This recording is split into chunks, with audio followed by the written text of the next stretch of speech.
Debout, debout, biatch. On va à une soirée. Je suis pas d'humeur à faire la fête. Moi aussi, j'ai perdu des gens.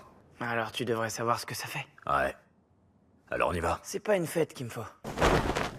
M'oblige pas à te porter. La petite amie de Ruby, Olivia, est morte dans une fusillade entre gangs. Une immense douleur l'écrasait, l'empêchant de respirer. Il n'avait aucune envie d'aller à quelque fête que ce soit. Spooky lui a arraché la couverture d'un coup, et l'a traîné de force dehors. Ils sont arrivés à une fête du gang Santos. Mais tout ici le rebutait. Les chips n'avaient pas de sauce pour accompagner. Le guacamole était un produit industriel acheté au supermarché. Ce n'était absolument pas une vraie fête mexicaine. Au centre. Et puis cul sec. Préfère siroter. Spooky ne savait plus quoi faire de lui, et a fini par tourner les talons. Ruby, voyant cela, a directement vidé son verre. Son frère Mario a promis de rester avec lui. Mais peu de temps après, Mario a croisé son ex-petite amie, et a immédiatement laissé tomber Ruby pour la suivre. J'ai pas envie d'être ici.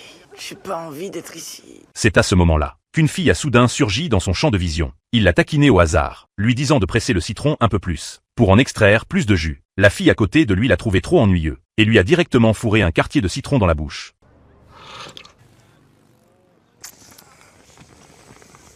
Passe une bonne soirée. Ruby, ivre, s'est complètement lâché, comme s'il était devenu une autre personne. Il a levé son verre à Spooky, le remerciant de l'avoir traîné à cette fête. Puis il s'est tourné vers Mario, et a crié en plaisantant.